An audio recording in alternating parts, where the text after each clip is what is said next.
a gente está diante daquela passagem conhecida de todo mundo, do famoso chamado endemoniado gadareno, que era o homem que tinha um estilo de vida estranho, porque ele... Aqui, apita, está ouvindo um apito? Não estou ouvindo. Deixa eu ficar aqui. Está apitando? Estou falando aqui, está dando alguma acústica ali. O endemoniado gadareno, ele vivia nos cemitérios, e ele era a agitação da cidade.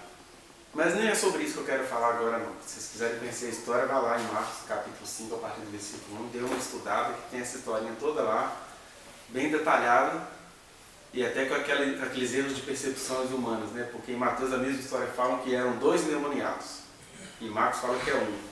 Aí eles dizem era 2, era 1, e aí não importa. O que importa é que tinha alguém endemoniado lá, e possivelmente um daqueles 2 se destacou, né? Aí Marcos pega a história de um deles. Mas aí os demônios começam a ter um diálogo com Jesus. E a gente não está aqui falando que Jesus estava realizando uma cruzada, nenhuma guerra contra a macumba, nenhuma dessas coisas que crente gosta. Ele estava no dia a dia dele e Jesus perguntou para aqueles espíritos que estavam possuindo os homens, né, qual que é o nome? E ele falou, olha, legião, porque somos muitos. E vocês devem saber que a legião é um exército romano de cerca de 6.000 soldados no mínimo. Aí estavam querendo dizer que o que tinha naquele homem era semelhante a no mínimo a quantidade de 6.000 soldados. Aí eles aproveitam que Jesus perguntou para eles, mas Jesus não estava fazendo show, ele só estava fazendo o trabalho dele ali no dia a dia. Não pegou o cabelo do endemoniado e chamou a propaganda, e perguntou quem podia dar 30, quem podia dar 20. E eles pediram a Jesus o seguinte, olha, a gente não quer sair da cidade, deixa a gente entrar naqueles porcos. E aí essa é uma daquelas passagens mais chocantes do Novo Testamento, onde não só o pessoal da cidade, mas todo mundo que lê acaba ficando com dó dos porcos. E a ideia era, o que está nesse homem tem o poder de matar 2.000 porcos.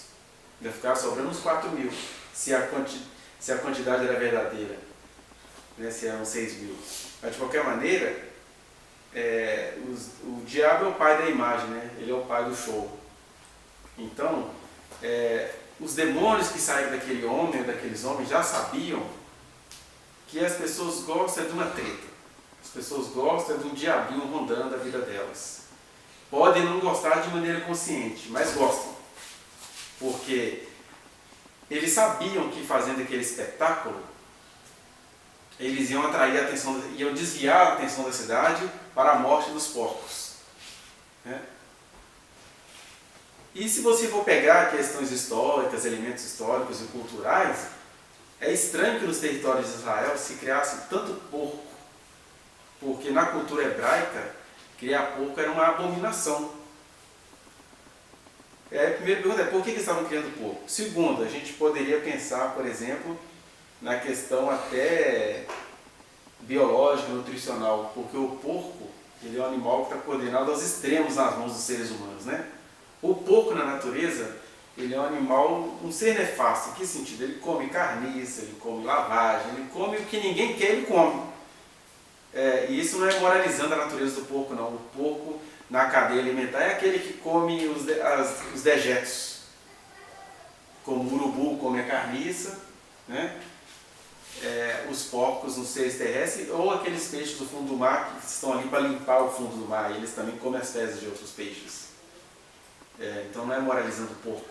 Mas por causa destas questões, nos territórios de Israel, o porco estava entre os animais que não podiam ser comidos, porque na verdade as pessoas comiam porcos como os chineses hoje comem cachorro, como deve ter gente comendo carne humana. Deve ser uma delícia um sanduíche de carne humana. É tão gostoso quanto totalmente insalubre, né? Não tem saúde nenhuma naquilo. Carne de cachorro, carne de avestruz, essas coisas. Os animais realmente que nos trariam saúde são esses que a indústria de carne sacaneia com eles, né? Vacas, ovelhas, cabritos, né? Frangos, são carnes que são consumidas, digamos assim. Mas seja como for, o porco apresenta esse destino. Ou ele é um animal nefasto, ou ele, na indústria capitalista, se transformou no animal que mais sofre para ficar com essa carne purinha que vocês acham que ela é. Né?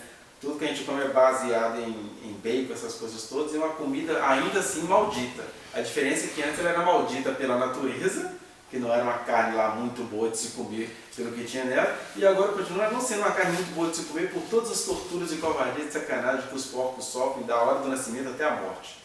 De maneira que a morte do porco é o melhor momento da vida dele. A vida que ele leva está na carne que a gente consome, ainda que venham os cientificistas dizer que isso é romantismo de humanista, e o cientificista é aquele cara que está acostumado com um ratinho no laboratório. Ele nunca vai saber o que é um ratinho na vida mesmo, ele sabe o que é um ratinho no laboratório. Ele nunca vai saber que é um sangue circulando com a veia fechada, porque até quando você vê uma imagem via aparelho, você não está vendo a coisa como ela é. Você já está vendo enviesado por um aparelho. Para dizer assim, a ciência não é tão ciência quanto a gente imagina. Nos dá muitas informações, nos dá muitas questões resolvidas, mas quando ela quer, por causa disso, banalizar as preocupações éticas, aí a gente resolve tudo com uma questão só. O período mais científico da humanidade foi o nazismo. Altíssima ciência, nenhuma humanidade, aí tem a guerra, etc. A gente é obrigado a escrever a Declaração dos Direitos Humanos. Então o que acontece? Você pegando essas questões todas, de um lado, e Jesus do outro lado, assim, eu não vou dar palestra sobre isso, eu não sou coach. Não vou ficar explicando para as pessoas o problema disso. Vocês querem ir para os porcos? Podem ir. Porque para Jesus a obra era libertar aquele homem que vivia no cemitério. A obra de Jesus é acabar com o espetáculo humano. Se vocês quiserem ter uma vaga ideia de quem era aquele homem, peguem uma personalidade da nossa sociedade mais em evidência, que ganha curtidas e audiências pela esquisitice dela, Inês Brasil. Eu nem estou dizendo aqui que ela é endemoniada, mas ela acabou sendo possuída por um desejo social de que ela seja esquisita. De maneira que quando a Inês Brasil se converter mesmo, e cair em consciência, e for uma mulher sensata e entendida, e entender que ela não precisa fazer aqueles micos que elas fazem no programa de entrevista para ser vista, ela também vai perder os fãs.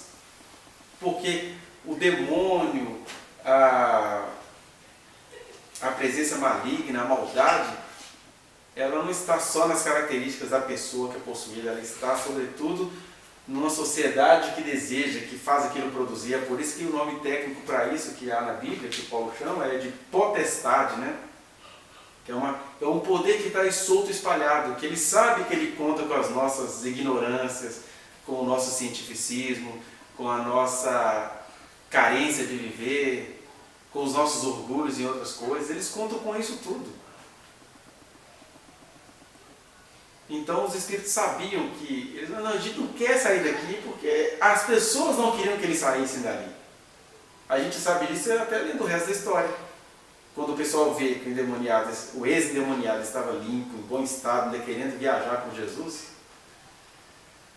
eles contaram tudo e o que aconteceu aos porcos. Aí ficou todo mundo preocupado com o porco. Porque o diabo é o pai da imagem. O diabo é o rei da imagem. Então, seria que a coisa mais trágica do que ver 2.000 porcos inocentes afogando de espinhadeira abaixo. Agora, o animal, ele é irracional. Segundo, eles nem sabiam o que estava acontecendo com eles. Terceiro, eles nem sentiram dor, porque eles foram levados para lá e morreram. Melhor do que qualquer carne que você come na sua mesa, onde o bichinho é judiado o dia todo, 24 horas por dia, e você deixando aquilo de carne de qualidade. Os demônios humanos fazem aquilo com os animais. Agora, o que Jesus deixou os demônios fazerem foi só afogar o animal. Morreu afogado, como todos nós vamos morrer, ou afogados, ou de queda de avião, ou de choque elétrico, ou de piripaque, ou aquela morte mais a prestação de câncer, de falta de insulina, de falta de ar, de qualquer outra coisa, a gente vai morrer e todo mundo acha doloroso morrer. Então, os demônios humanos hoje fazem muito mais do que os demônios fizeram lá com aqueles porcos. E aqui eu não estou defendendo demônios, só estou dizendo assim, podem falar de diabo do que vocês quiserem. O ser humano tende a se encontrar aí na sua responsabilidade na história da humanidade. Foi por isso que Jesus não discutiu com eles. Porque o silêncio de Jesus está dizendo para a gente, vocês sabem quem vocês são. Vocês sabem o que vocês querem. Vocês estão com dó dos porcos, estão rogando, eu fiz um bem para a cidade. Vocês estão, em nome da morte de porcos, que vocês nem deveriam estar criando e nem consumindo desse jeito. O porco devia estar lá no mato, o que eles estavam fazendo aqui? Né?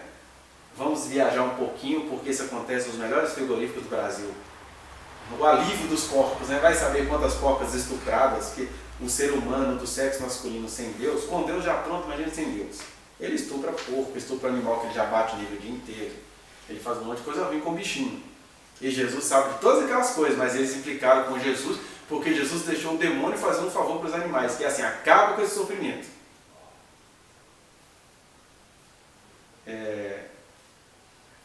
Mas eu estava dizendo, o diabo ele é o pai da imagem. Porque ele sabe impressionar com imagens. Né? A imagem de um homem liberto não impressiona ninguém. E a imagem de porcos que nem sabiam o que estava acontecendo com eles, indo pelo despenhadeiro abaixo. Né? Não sei se vocês já viram uma ovelhinha no alto do monte, parece que é o Oriente Médio local. Né? E aí o pessoal custou subir lá no filhote de ovelha para salvá-lo. E ele, em nome do medo, na hora que o cara chega perto dele, puff, dá um salto para trás e cai numa altura, sei lá, deve ter no mínimo 100 metros de altura o lugar que o bicho se jogou sem saber. Porque no instinto de sobrevivência ele morreu. Os animais eles são irracionais, embora eles sintam, eles percebam, eles se afastam de quem maltrata deles, mas eles são irracionais nesse sentido, eles não medem a vida e a morte. Né? E o diabo sabe dessas coisas todas, e ele fica fazendo chacota com a cara de todo mundo, e todo mundo cai. Por quê? Porque não é o diabo. O diabo ele sabe fazer show, mas ele sabe, antes de tudo, que o ser humano gosta desses shows. Que o ser humano até sabe lá no fundinho que tem alguma coisa errada, mas ele prefere não ver.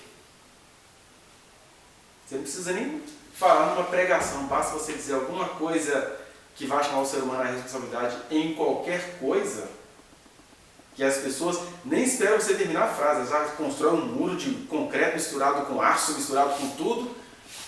Não comunique comigo, eu não quero saber o que você tem para falar. Isso dos mais abastados aos mais sofridos, porque esse é um fenômeno humano.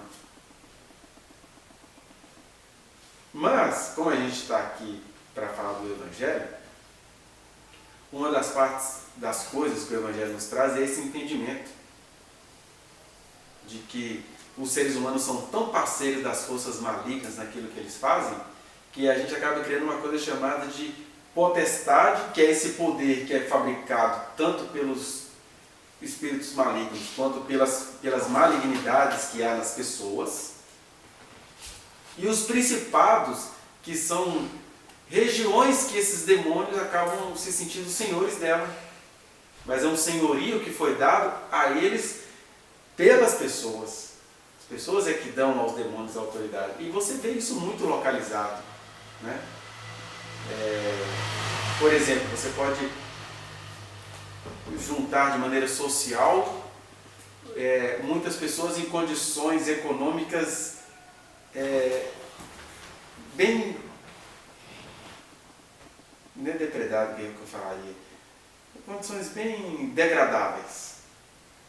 Aí, a partir da condição econômica dessa pessoa,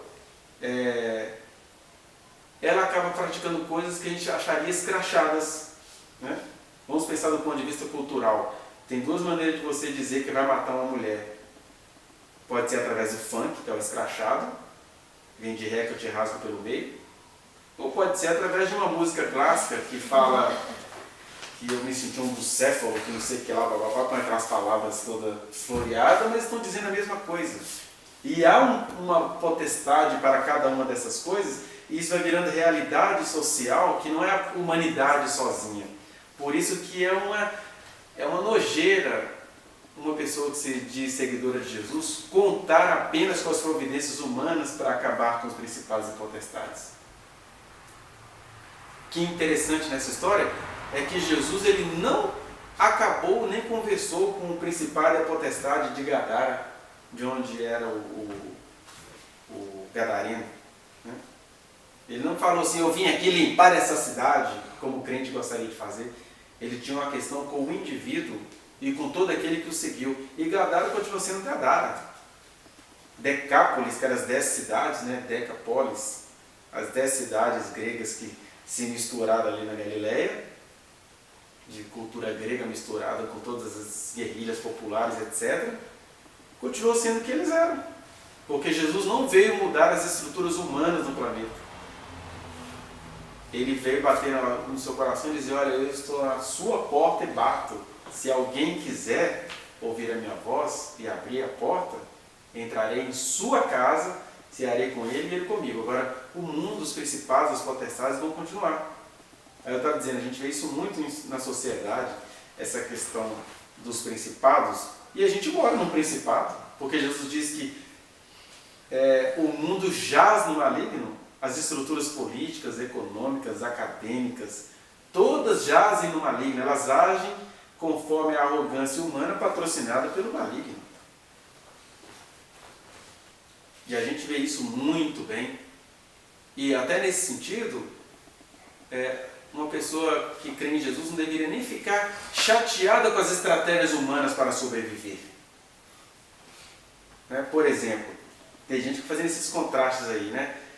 Enquanto você tem um sistema que precisa da sacanagem com os animais para sobreviver, como o sistema capitalista brasileiro, pop, agra isso, não sei o quê, aquilo é propaganda. Aquilo no dia a dia, nem os demônios aguentam aquilo.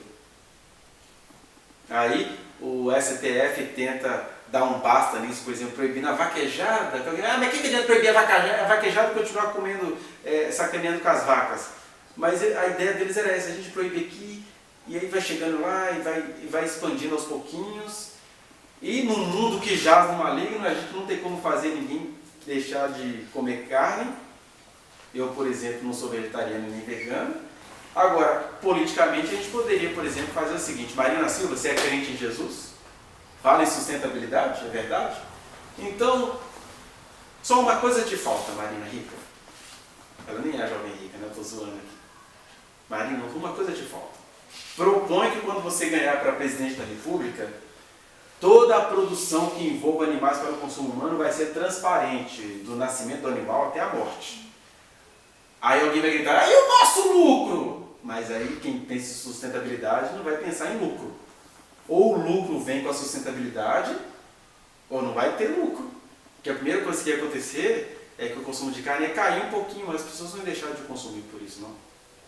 Mas a coisa ela é tão santa, tão sacra, gera tantos empregos que não pode nem ver a produção. E está preocupado com o porquinho da passagem. Então, eu estava dizendo, a gente não precisa achar ruim essas medidas políticas e econômicas, porque o mundo jaz no maligno e felizes são os seres humanos que conseguem pensar alguma coisa nisso.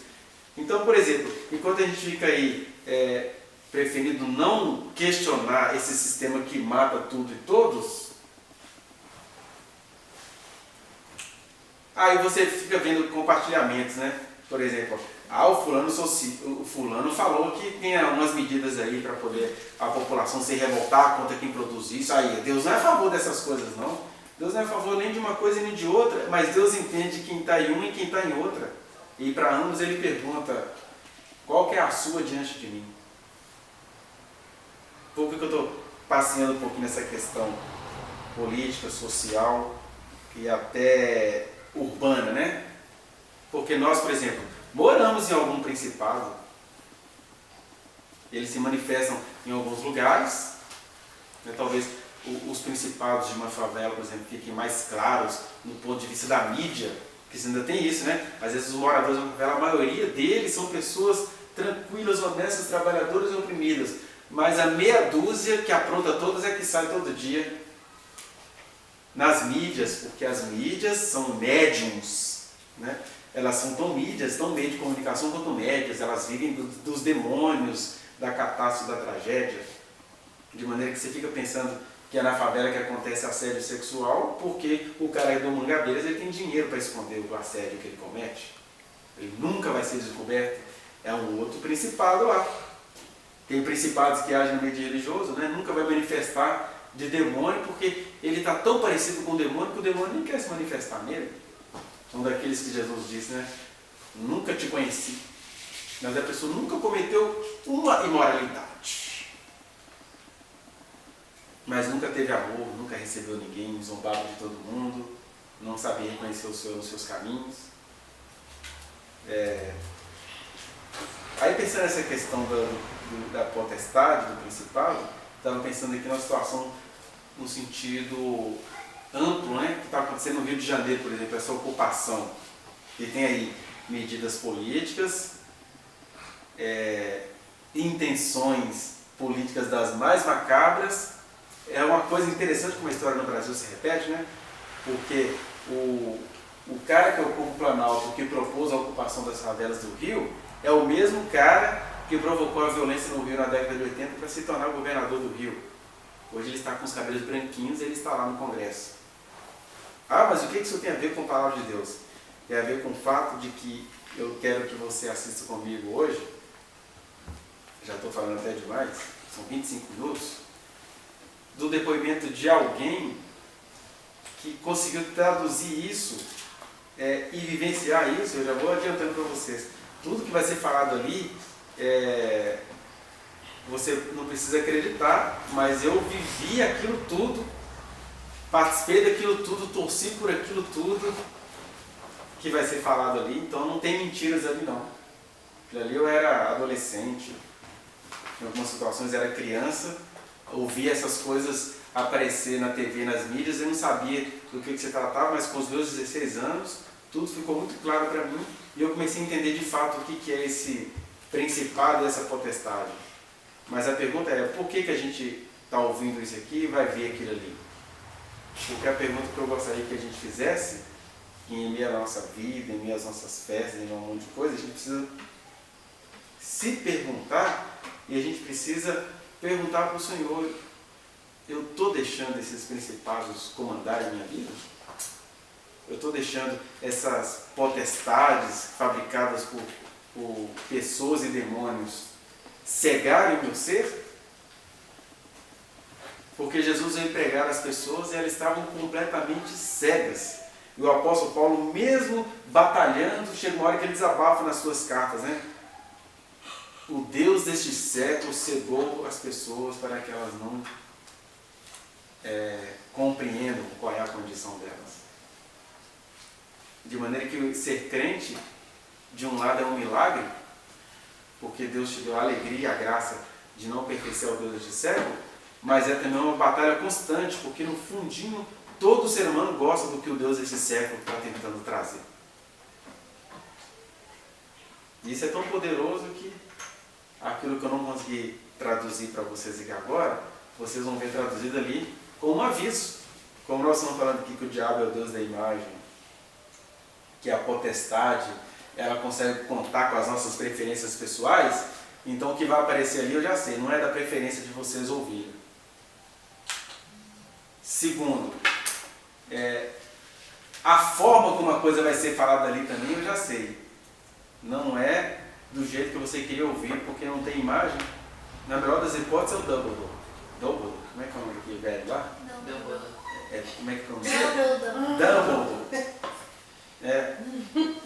Então, aí você vai falar assim, como é que isso é de Deus? Então, Deus, que não está nem aí para a imagem, nem para a sua fantasia, só está te fazendo uma pergunta. Você tem olhos? Veja. Tem ouvidos? Ouça. O resto, assuma a sua responsabilidade, porque quem vai falar ali é quem estava na época que as coisas estavam sendo engendradas. E aqui é legal porque não está sendo feita campanha para ninguém, nem discurso político para ninguém. Mas a gente precisa entender qual é a realidade que a gente vive. E não é pensando nas eleições desse ano, não. A gente precisa entender isso, porque a gente tem que pensar no porquê, por exemplo, desse grupo existir.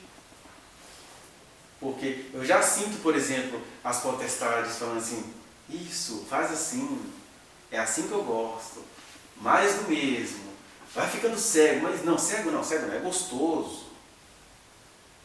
A merda é merda, mas é quente, vamos ficando aí. Então a ideia é, está se falando de algo amplo, de uma potestade, e até de um principado, que no caso é lá no Rio de Janeiro.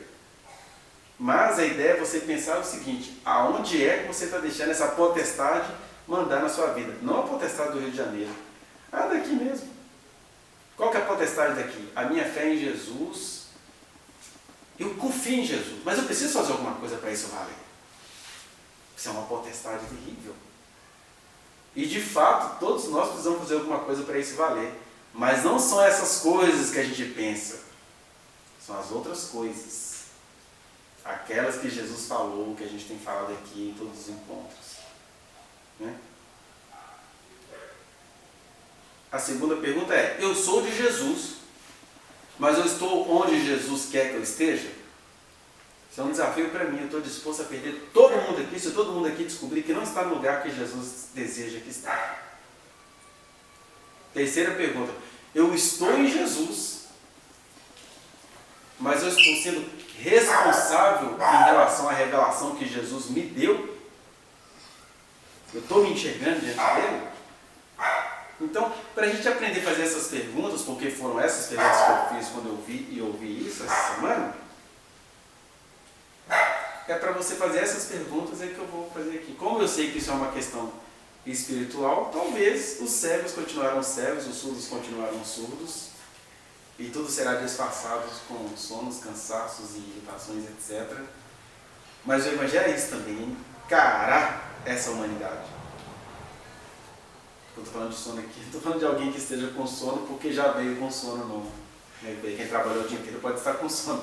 Não é isso que eu estou me referindo. Estou me referindo àquela coisa assim, que você estava feliz até agora. Por exemplo, o fulano de tal pentecostal. Porque é a maneira que ele fala as coisas. Mas o fulano, do jeito que ele fala as coisas, ninguém vai ouvir não. Aí Jesus está assim, é aí que eu estou te pegando, bonitão. Você não quer me ouvir e fica elegendo a maneira que as pessoas vão falar.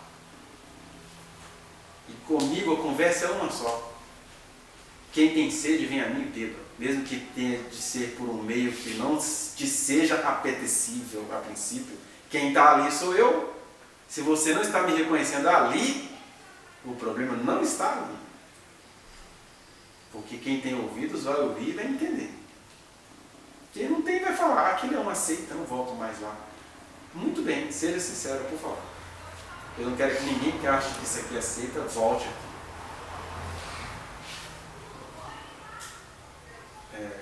Mas eu estou falando assim só em caráter desafiador, tá? Vamos prestar atenção ali. E aí, então, talvez eu tenha que parar a transmissão ao vivo, né? De repente a gente pode juntar isso depois lá no vídeo de cá. Isso é só puxar a televisão de lá. O vídeo de todo mundo que está aqui. Tem eu e a Sônia que era dessa geração, mas a Sônia era desligada também. Talvez as pessoas que eram desligadas como ela nesse sentido, que não tinha essa ligação econômica, política com a realidade mais ampla, pode achar também que ele está inventando, né? Ou que estavam vivendo uma outra situação, por exemplo. O meu pai, por exemplo, ele era um pregador do Evangelho que conhecia só as obras cristãs do Caio Fábio. Ele não tinha muita paciência para ver o que estava acontecendo na sociedade. Então ele teve, de fato, no Rio de Janeiro, uma fábrica de esperança que ele dizia assim, olha, nós vamos provar que as coisas se resolvem com intervenção social, econômica. Então, as empresas, incluindo o Instituto Ayrton Senna, faziam parcerias com a tal da Fábrica de Esperança e eles atendiam, sei lá, 15 mil pessoas por dia. E muita gente da favela começou a trabalhar, começou a ser empregado, uma série de coisas, né?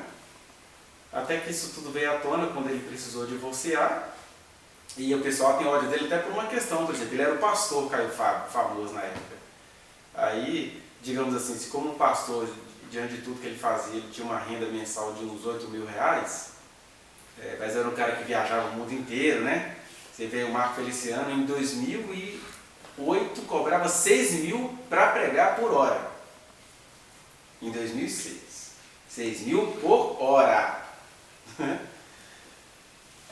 Então ele ganhava 8.000, não era muito pelo tudo que ele fazia de fato, espiritual, social e etc. Mas ele falava que ele tinha secretários que ganhavam 30.000. Né? Então quando esse cara precisa divorciar e o cara que ganhava 30 passou a ganhar nada, tudo que sobrou foi ódio, né? E acabou com a minha carreira, acabou com a minha vida, acabou com tudo. Né? Às vezes o motorista dele ganhava um salário parecido, porque a empresa que investia, por exemplo, num curso de informática, como eram leis governamentais, ela tinha que pagar o salário que era justo, não era o salário de empresinha que ficava barganhando para te escravizar. Né? Por exemplo, se tem um teto ou um piso salarial da categoria, a empresa só podia investir naquele projeto social se ela mostrasse no governo federal que ela estava pagando o salário da categoria. Então, secretária ganhava o salário de secretária, né? De auxiliar de escritório. O pessoal ganhava muito bem naquela fábrica de esperança e não era pago com oferta, era pago com dinheiro do governo, né, que a população investia. Essas coisas o pessoal fica brigando aí de lei Rouanet, não sei o quê. Então quem investia na cultura, o dinheiro da cultura era usado para pagar aquele tanto de jovens que estavam sendo empregados. Aliás, foi até dali que saíram essas políticas de primeiro emprego, de fundo de amparo ao trabalhador, essas coisas todas, né? E aí ele estava dizendo aqui, ele cita uns nomes que na época eu lembro. O pai do presidente da Câmara, por exemplo, que é o Rodrigo Maia, era o César Maia. O César Maia era o governador do Rio na época. Então você já vê de onde que o governo... Aí eles faziam altas campanhas mostrando que ele era mal intencionado, que ele era traficante, que ele estava fazendo aquilo tudo porque ele ia ser candidato a não sei o quê. Aí teve uma época que eles forjaram, pediram o cara para jogar um pacotão de cocaína no fundo dessa fábrica de esperança. Depois o cara foi lá se confessar que ele tinha sido pago pelo governador. Botaram incêndio no andar da fábrica uma vez. E você vendo tudo aquilo, a intervenção das potestades e Deus fazendo a coisa acontecer. Né? Essa fábrica de esperança funcionou, sei lá, de 1994 até 1999, quando o garotinho virou o governador do Rio e não quis mais tocar a fábrica. E vivia com o dinheiro das contribuições públicas. Né? Ele quis tocar a fábrica porque tinha que embolsar. Né? Uma das coisas que ele fala aí, por exemplo, é verdade, né? Que em 1995, o Sérgio Cabral, que é o governador que está preso, ele já recebia 5 milhões daquelas empresas de transporte. Né? Em 1995, quer dizer, esses caras ganham grana, não é de hoje. Só que ele está dizendo assim, que a gente não está aqui em palestra política, a gente está aqui falando do Evangelho. Ele está dizendo, a potestade é isso, essas coisas todas são embrenhadas. E uma coisa legal que eu queria pontuar aqui, que ele falou, que quando ele tinha 26 ou 27 anos de idade, que deve ser 1981, mais ou menos, eu estava me convertendo ao Evangelho com 27, 8 para 8 anos, ele fala que Deus falou com ele que a pior potestade que tinha no Rio de Janeiro estava nas igrejas evangélicas. E aí o pessoal fica assim, esse cara fica falando mal de pastor, não sei o quê.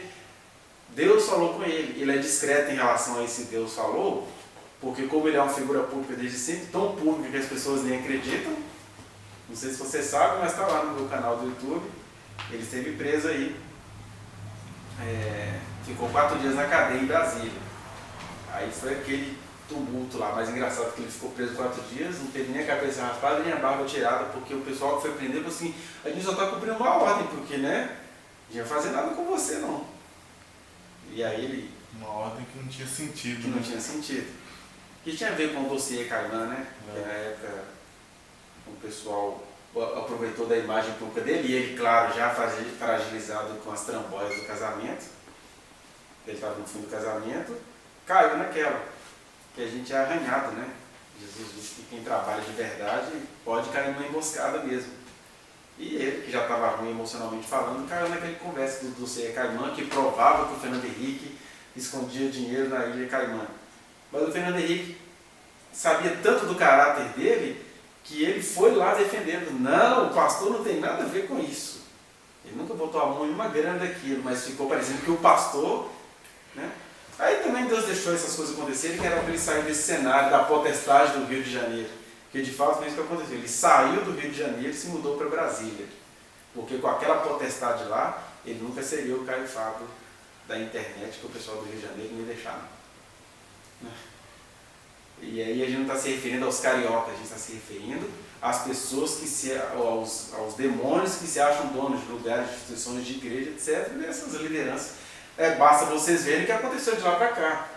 O nosso deputado mais corrupto da história da República recente é um evangélico da Assembleia de Deus do Brasil. Mentira, da Assembleia de Deus do Ministério de Madureira. E quando ele fala de pastores que mandavam matar, que mandavam estuprar mulheres para assustar com passa que não quis passar o rebanho para ele está falando do pastor presidente da igreja do Eduardo Cunha, que é uma igreja bem vista no Brasil.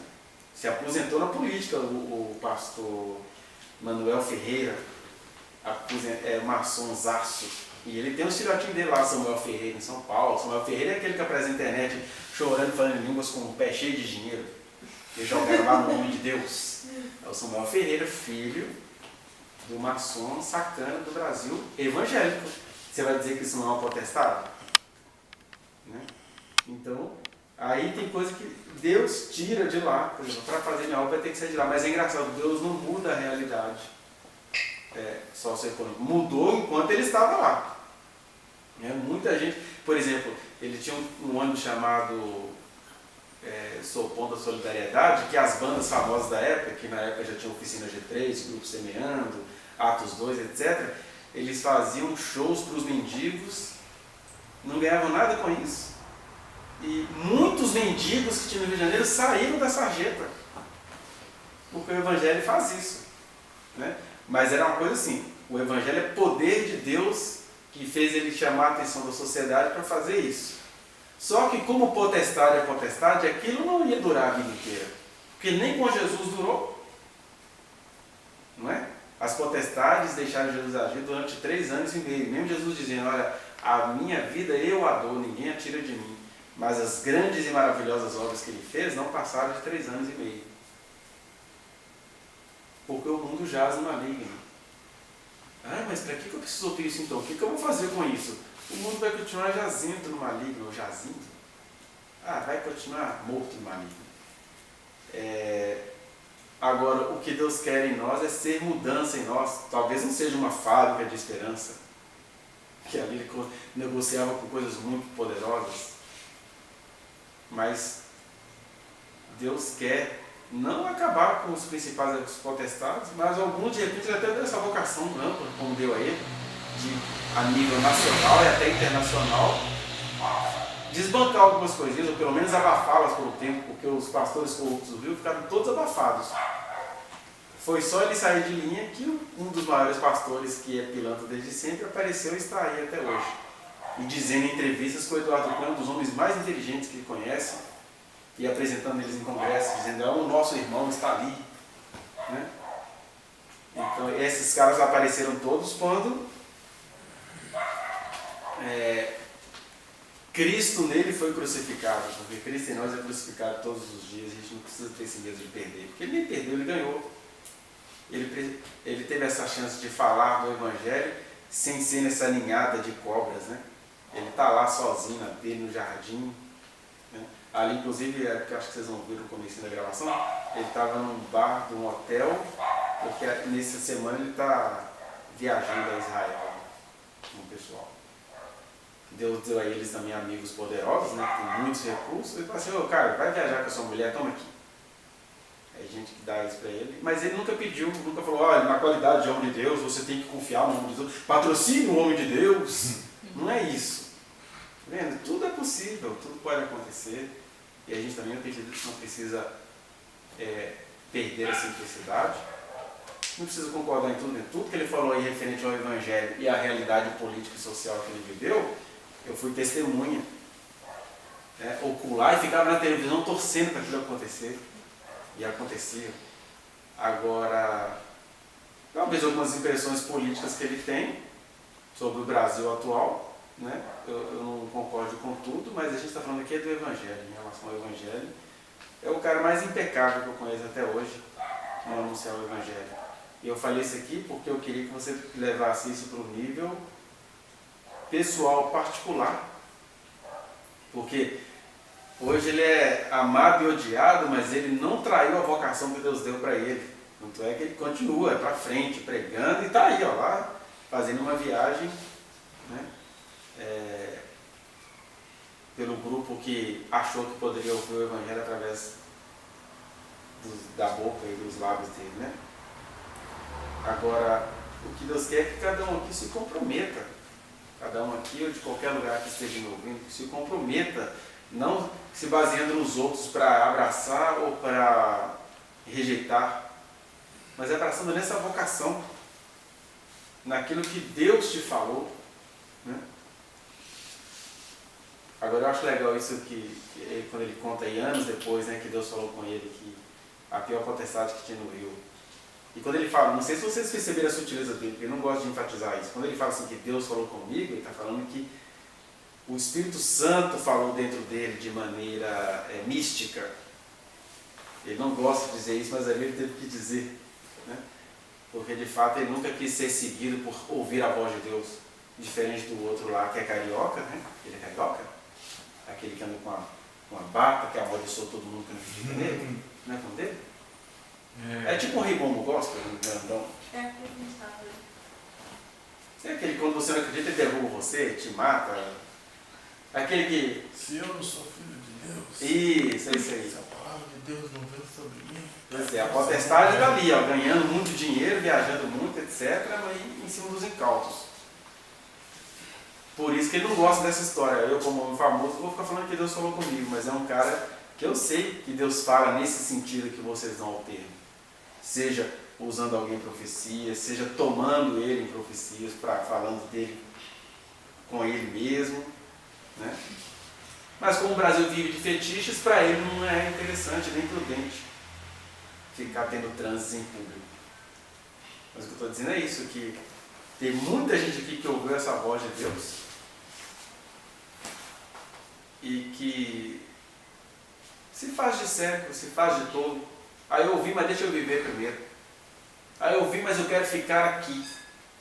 Aí eu ouvi, mas o que tem se eu fizer um pouquinho diferente? Deus está aguardando que a gente tome as nossas decisões, né? E a gente tem esse compromisso de mesmo depois de muito tempo estar fora da cidade do Rio de Janeiro, o cara chora a saber do que ele está falando. Enfim, a meditação hoje era bem devocional pessoal mesmo, não estou aqui dando um estudo sobre principados e potestades, mas a gente precisa discernir isso na nossa vida, para a gente não ser um reprodutor disso, principalmente desses enganos. Não, mas eu estou crente, eu estou bem com Jesus, está tudo bem, não me conteste, né? Os homens que estão lá no Congresso Nacional do Rio de Janeiro, né, que são dos piores deputados que a gente tem, são os crentes do Rio de Janeiro que estão no Congresso. Eles estão muito bem. Quanto mais porcarias eles fazem, mais eles se mantêm lá. E é para isso que Jesus está chamando a nossa atenção. Estava falando para algumas turmas que eu dei aula essa semana, né? Alguém fez alguma pergunta sobre o pastor na política e tal. Aí eu falei com a pessoa, não vou te responder se o pastor deve ou não deve estar na política. Eu vou só te contar a historinha desse pastor. Quem é pastor? Pastor não é alguém que dentro da crença dele, ele recebeu um chamado de Deus para ser pastor? O que Deus falou? Eu lá na aula de sociologia comecei a falar de Bíblia, né? O que Deus falou para esse pastor? Olha as aves dos céus e o livro dos cantos. Eu estava falando isso para quem se sente chamado. Não vá se preocupar com o sustento, porque o sustento de um pastor igual ele, ó. Deus o sustenta, ele sustenta as aves dos céus e o livro dos campos. E ele vai para onde ele precisa ir na qualidade de pregador do Evangelho. Ele não roubou de ninguém e nem tirou oferta, nem vendeu Bíblia a R$900. Deus mandou a coisa para ele. Deus fez isso comigo no nível micro, por exemplo. Eu consegui um contrato uma vez, que o salário era pequeno e ia gastar quase R$400 de passagem. Aí alguém fala assim, mas que se tem lógica você num contrato desse, com a passagem? Deus moveu alguém que eu nunca havia pedido e falou assim, olha, eu vou bancar até quando eu puder as suas passagens para você ir trabalhar. Eu disse, ó, nem falei nada para esse cara. Porque o Deus que chamou a gente, Ele cuida da gente na qualidade de pregadores. Não é um convite à vagabundagem, porque o nosso trabalho não é valorizado. Então a gente precisa meditar, trabalhar, visitar, etc., até para não cobrar a visita. Deus manda. Ela estava dizendo isso para os alunos lá da sala. E aí, falei, então, não quero nem dizer se você deve ou não deve voltar, só quero te dizer que esse pastor, esse pregador que se tornou político, ele está te contando na sua cara que ele não confia no Deus que o chamou. Porque a Marina Silva, por exemplo, que não é pastora, ela pode ser candidata, pode ser política, ela não é pastora.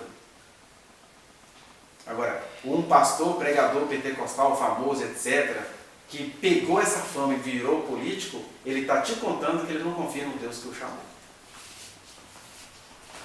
É isso.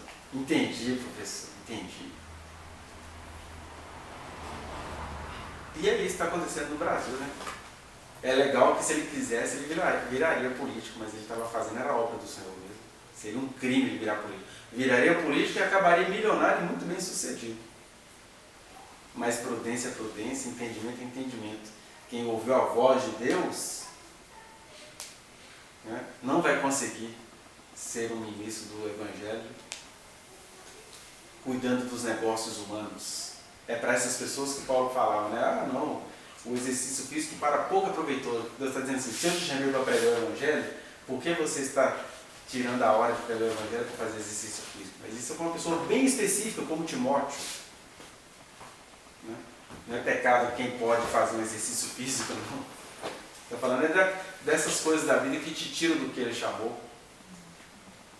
Estava dizendo isso para uma pessoa já tarde, a gente tem essa tendência, a gente tem um chamado de Deus, mas eu preciso cuidar do meu concurso, eu preciso cuidar disso, eu preciso cuidar daquilo. Quando você vive, você viveu tudo e não viveu aquilo que Deus disse que Ele te chamou para fazer. De maneira que, por exemplo, se eu vou fazer um concurso agora, eu vou fazer e vou fazer. Se não passar, a vida continua, porque a minha vibe é outra.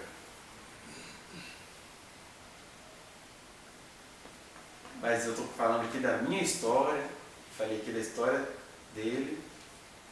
Agora cada um tem que se chegar diante de Deus, especialmente nessa questão de como grupo nós estarmos anunciando o reino.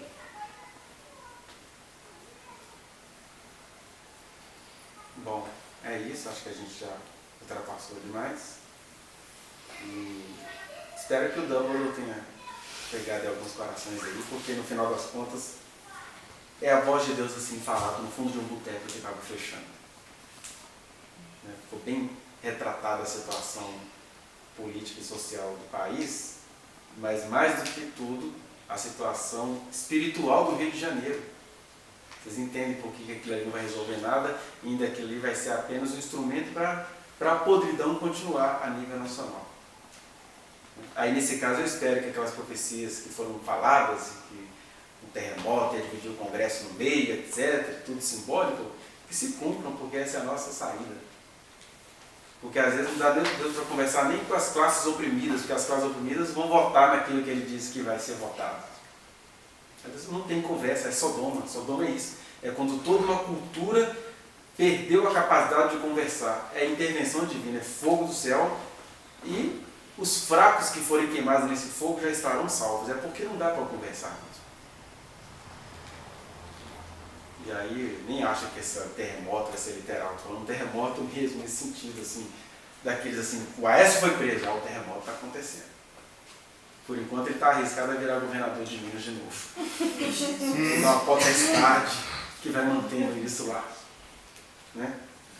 Potestade, porque é muito perverso você ver um deputado pregador, por exemplo, como Feliciano, pôr o Temer numa tela e dizer, gente, ele faz bem para o país. Vamos orar por ele. E fica difamando o outro que tem uma ideologia escandalosa, mas tem caráter. Alguém pode ter uma ideologia escandalosa e ter caráter? Pode.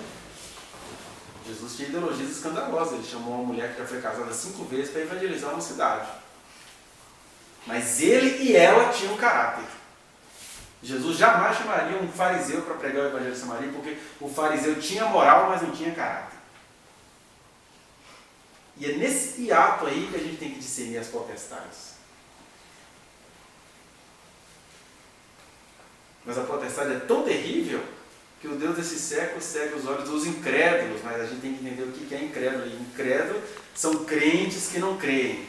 Como é que é isso, crente que não crê? Crente de formação religiosa, que está ali só para manter os valores morais, mas não crê em Jesus. Então que nós sejamos prudentes, tenhamos os olhos abertos por esse milagre que só o Senhor pode fazer. Amém?